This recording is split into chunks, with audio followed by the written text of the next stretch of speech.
Could you please sing us a song? Angela? Not a sixpence. A pocket full of rye. Could you sing a song, please? I know you've got a lot of them. A lot of them are stored up here. Yes, they may be stored up here, songs that we have heard in the kitchen for many years. They may be stored up here, but they cannot be reproduced. Oh, yes, I believe they can be. And if you could just give us a little of your time, and I don't know if you can sing without your diaphragm. Diaphragm? Right? Don't you want to sit back a little bit and do an entire... What do you think I am? A songstress? Don't go too far, but don't see that you got a new one. Angela, don't do that to me. Come on. What is it? You've done some beautiful ones when we were growing up, and right now I'm completely blank. How about the Blue Bonnet on it, or what do you sing? You sing some nice romantic ones. I've heard you sing so many times. I sing one. I don't. It has been a long time that I used to sing when I was little. Could you sing? Yeah, well, I don't know if I know all the words to it. If you would just ad-lib. No, I get so emotional. I may even cry. So there. What were you singing? It says Mutter und dem Dach ist. See, I can't. What? Come on. Mutter und dem Dach ist eine. I can't. Turn it off. No, then don't do one like that if you can't. I can't. I mean, this is not that sad, but it's just, to me, it's very emotional. Because of the time frame of where it came? Yeah, it says it has to do about a bird. Yes. That built a nest. Yes. Under the eaves. And the girl says, "Look, Mom, I just how the babies go in and out and in and out." Yeah. You know. I wish I were one of these birds that I could fly in and out and in and out. It's really cute. And now let me see if I can do it. It says, Dach ist ein Nester gebaut. Schau, schau, schau, ja, schau.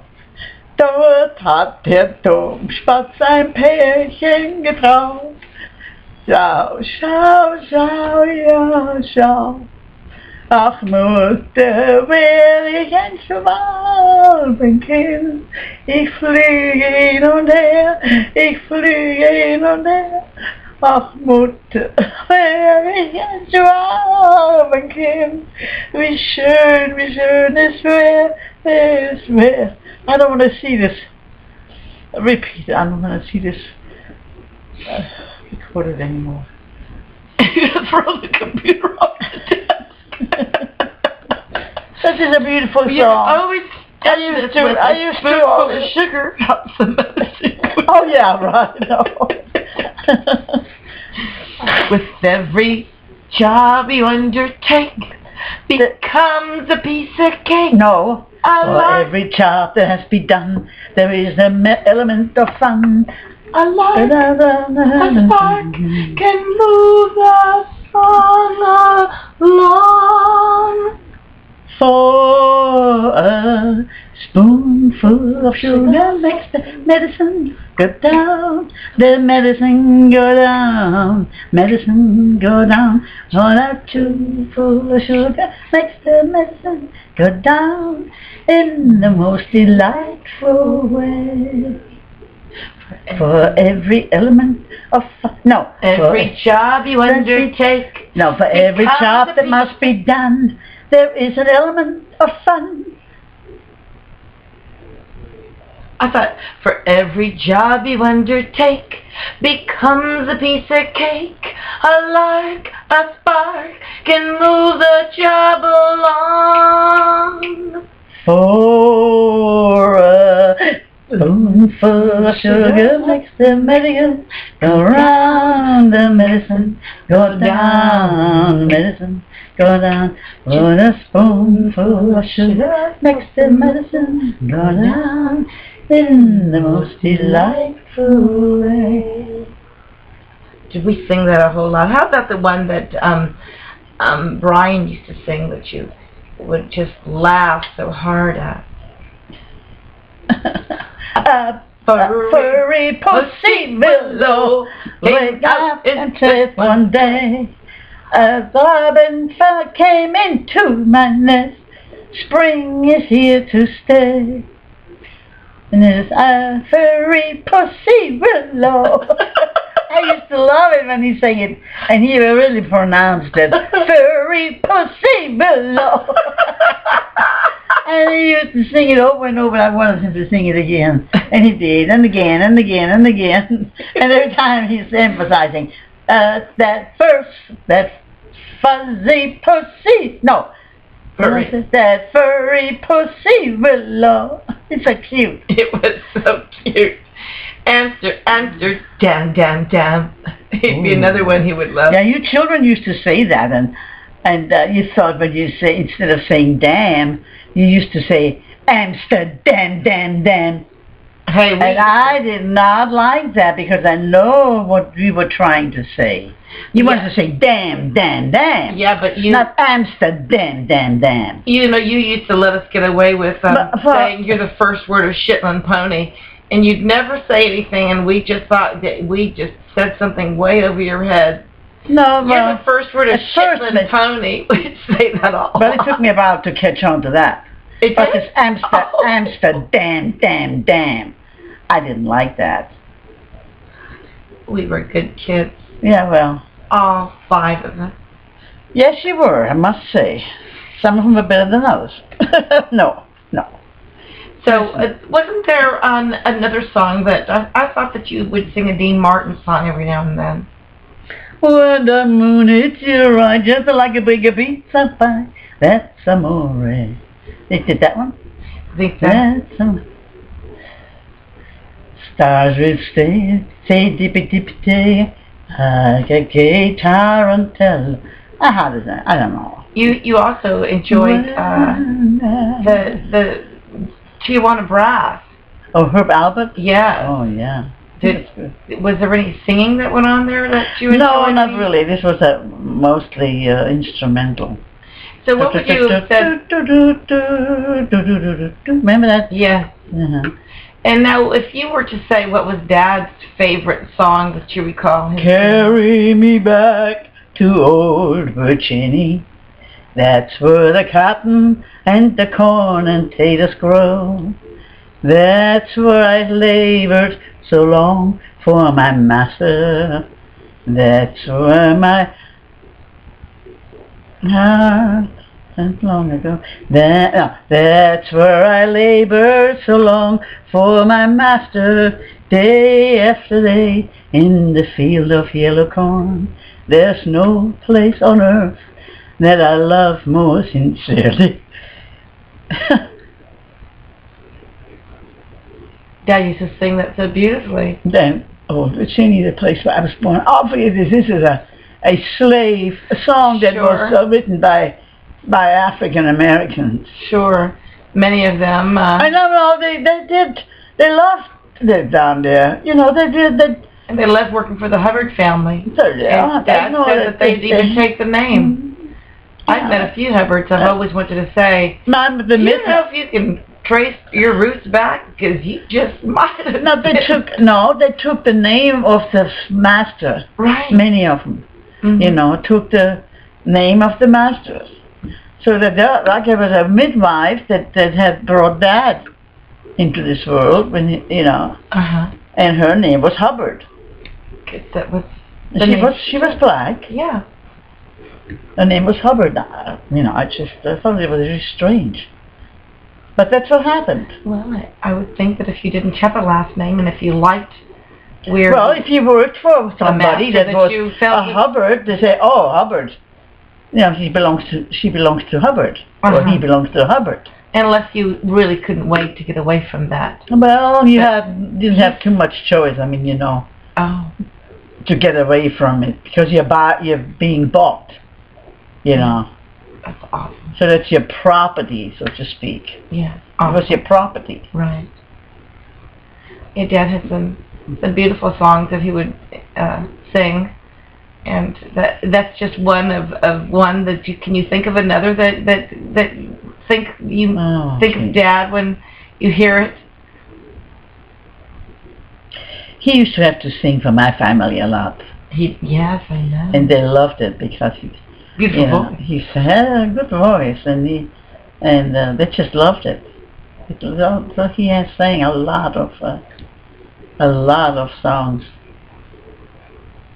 primarily patriotic. Like I said, patriotic songs. Yeah. Dad was very patriotic. Oh yeah. That's why when I first came to this country, and as a German, I had a hard time. I mean, they had a hard time accepting me as a German. And I know with all his children, all his sisters and brothers, they were not. My father liked me. His father. Yeah, his father. He liked me, but some of his sisters and some of the brothers were a little reluctant to warm up to me. I mean, you can't blame them. He was fighting against the enemy, which was me, and then he brings one home. Right. So I can understand that. At that time I didn't understand it. I didn't. But now, in the retrospect, I can certainly understand it. Right. They were very patriotic, to boot. Sure. Very patriotic. And then, when I came over with Dad, they didn't know what to make of me. Right. It was difficult. I remember we had a picnic, and I was sitting there on my blanket all by myself, and everybody else was just commingling and visiting with one another, and nobody came over to me. I was sitting on that blanket, and I thought I felt rejected. That's a very isolated feeling when you're can't speak the language. It is. When you come to I spoke the language a bit. Not enough. But the thing is that I was German, you see, that I was a foreigner. I was the enemy. I was the enemy. Still in there. I mean, that they didn't lose any sons to the war, to the Second World War, which is a good thing. Right. Otherwise, it would have even been worse. If you have a child that you lost during the Second War, and here you bring back a bride that was well, I thought, I used to think when we have air raids again over and over every day, at least once, and of course the Germans went over there to London and did the same thing. And Dad was in London, I was in Germany, and I used to think, I didn't used to think, but after the war, after I met Dad and we fell in love and all that, and I think, my God, at one time we were enemies. He brought the bombs over here, I would have never dreamt that we one day got married and have 5 children with the enemy. Now, you said that when you were growing up through the war, during the day you were bombed by the English, and at night at the Germans. They took turns. English during the day, Americans at night. That was 24/7 for a while. 24/7. Took turns. And of course, you can imagine the devastation. Of course, I see now the things in London too. We had those whatever they call them, missiles that went, kind of demolished a lot of houses in England, in London. The V1 they called it. It was a kind of it wasn't manned. It was an unmanned missile. Oh. They didn't have English didn't have that. The Germans had that. And of course, you know, they did a lot of damage. And then, there was anti propaganda songs that we used that were very popular during the war. In England wohnt ein kleiner Mann, der nie die Wahrheit sagen kann. Lügt, wenn den Mund aufmacht, dass das ganze Ausland lacht. Oh, du alter Lügenlord, was sind das für Sachen? Wenn der Tommy dich durchschaut, hast du nichts zu lachen. You know what that means?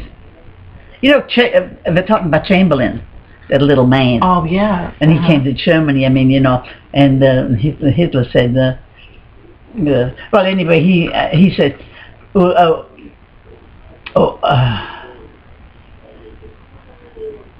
they call him the lying Lord, you know.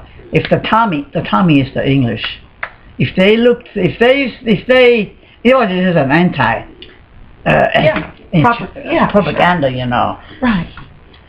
It says, in England lives a little man that never can speak the truth. He lies every time he opens his mouth, and the whole world knows it. Oh, you old lying Lord, what are you doing? When the Tommy, Tommy, sees you, you got nothing to laugh about, you know. Oh. And there are a lot of songs like that were well, of course the English have too, sure, against the Germans. Sure. You know, these are those patriotic songs. Sure. But there's a lot of them. Then I look back and there's Did you have, were there any anti-American ones? Where? Remember? No. I remember when America got into the war, yeah, to help the Brits. Then people thought, uh-oh, that's bad news. They figured then the war is over. They figured the war is over. Did you look at us as a powerful country when you were? Look, I was only about 12. You know, 12. What did I know? But I just remember the adults saying the war is over now because since the Americans joined in to help the Brits. Right. Because Germany had it over the Brits. You know, if Dunkirk and you know. So that was already the handwriting was already on the wall. So you spent at what point in your 12? What did this start to happen through? What age were you? The war started. Your age. I was 12. 12 when it started, and 11, when it was 11. over. In 45, the war ended. Yeah. So you were like 18? When the war ended? No, I was 16. 16. So 11 to 16 years old, you were really just, that's what you knew. Yeah. All these formative years, you know, all these years. Yeah. Pretty bad. Yeah. When you think about it. Sure. You don't really know much different.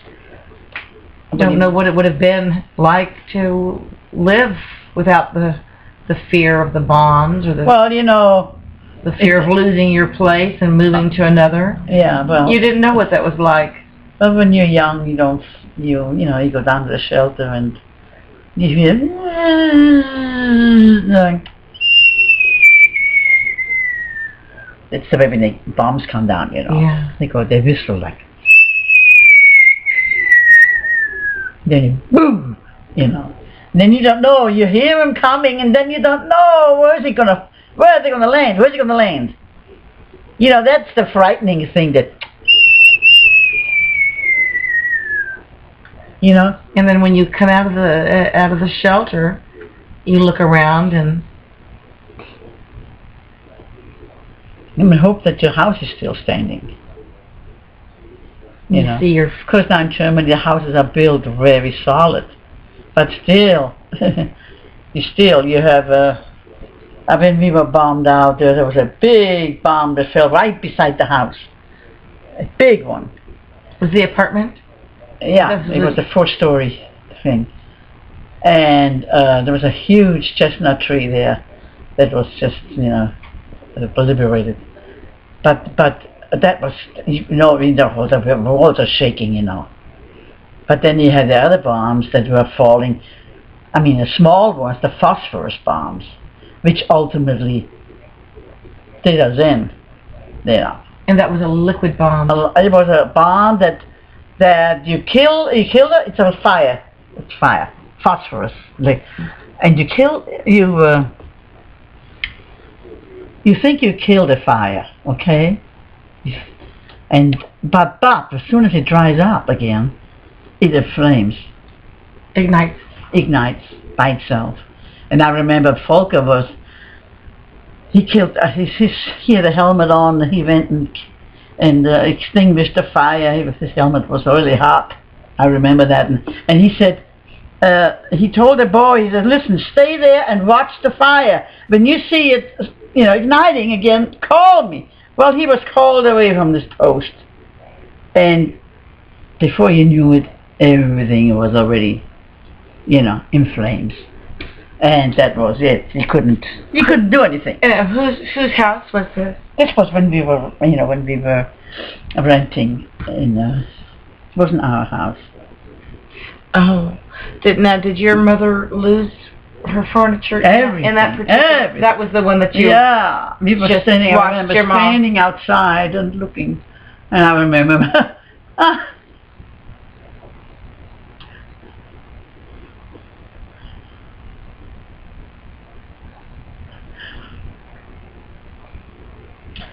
I'm childish. No, my mom had always so much pride in her house, in her furniture, and everything was always. That was her pride. That was her joy and pride. And I remember them. We were not able to go up there anymore because it kind of started burning from the bottom on up. And she stood there and just. The pitiful. I mean, I just kept looking at her. And all of it went up in smoke, all of it. And she just stood there and then looked up there. It was so sad. It was sad. Of course. But nobody, and then somebody said, where's Angelica? She was still in the basement. She was still in the basement. We forgot about her. How old was she? Oh, she was a baby. She was about 7-8 months. She was born in October, and we were bombed out on 4th of July. 3rd or 4th of July, we were bombed out. And then my dad went down to get her. We almost forgot about her. With all the other, because, here you go, you try to save whatever you can, Well, of course, you felt she was safe. Well, I don't know, maybe somebody thought, well, she took her, maybe, Right, everybody thinks somebody else took her out. Mm-hmm. And then you realize, where is she? Nobody did take her out. But, it's the weirdest thing, we were living up on the 3rd floor, and what do you want to save? What can you save? What can you save? I remember I took an alarm clock. An alarm clock. Now what kind of a thing is that? An alarm clock. Instead of something a little bit more valuable, something a little bit more useful. I remember I thought about later on. There was only a very short time that we were able to go up there before the fire took over, And I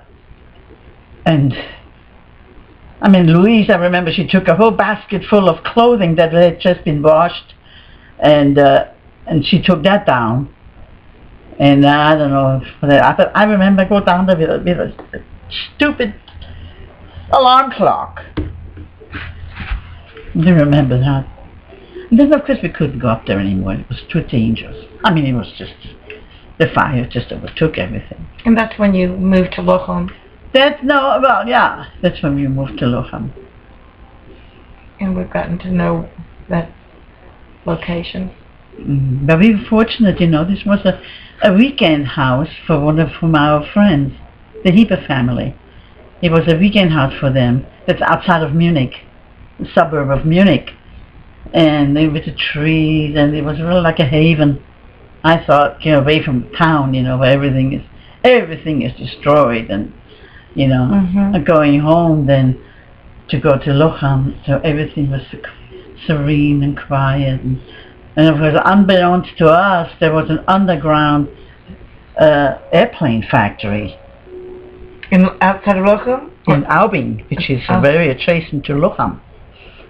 And then of course the enemy knew that, and they tried to bomb that.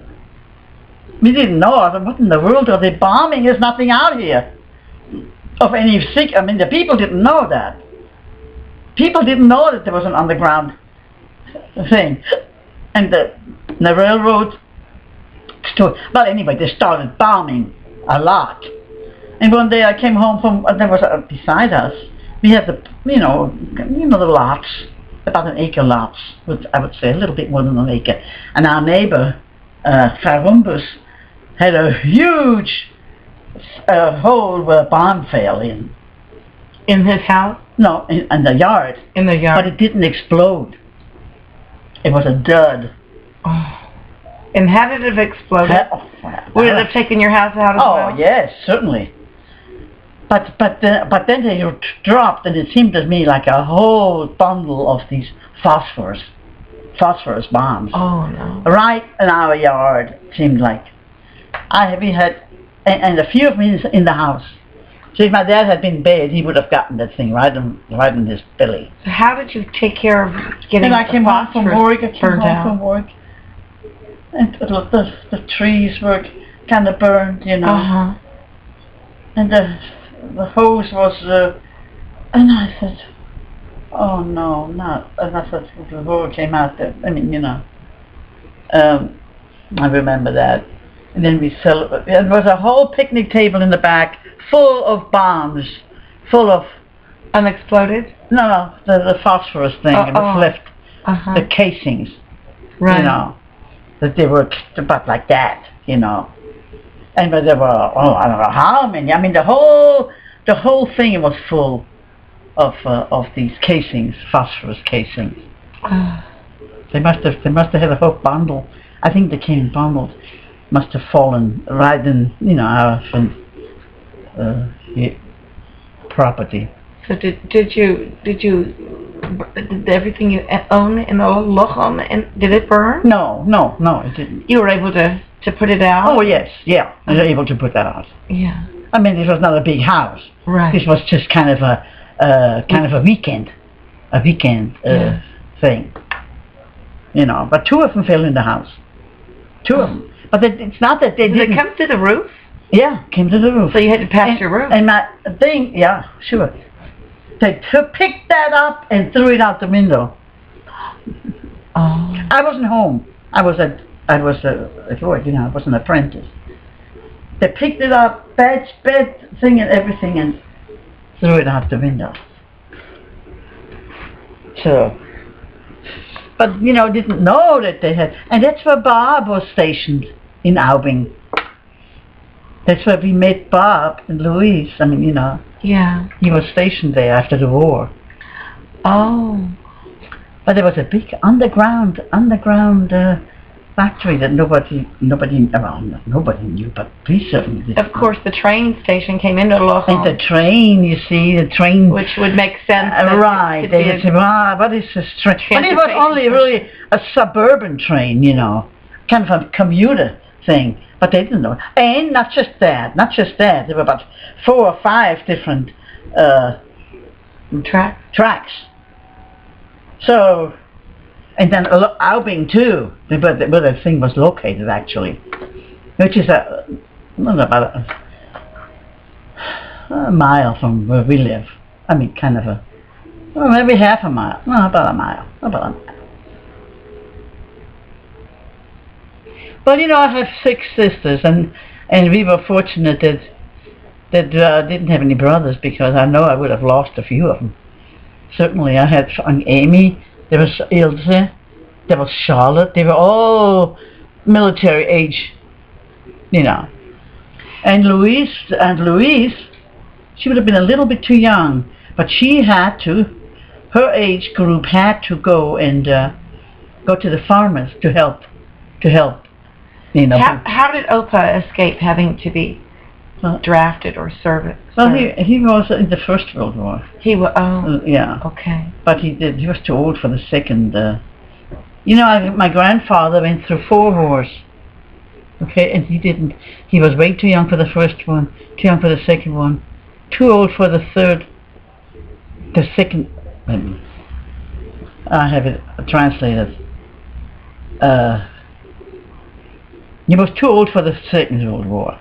He was too old for the First World War, and not old enough for the first and second. I mean, he just got lucky. Yeah, and that's why he lived to the great age of 103. 103. Mhm. Did you record all this nonsense? It's not nonsense, Mom. Oh, God. Stuff that we want to possess. Susie, Sandy, Angie.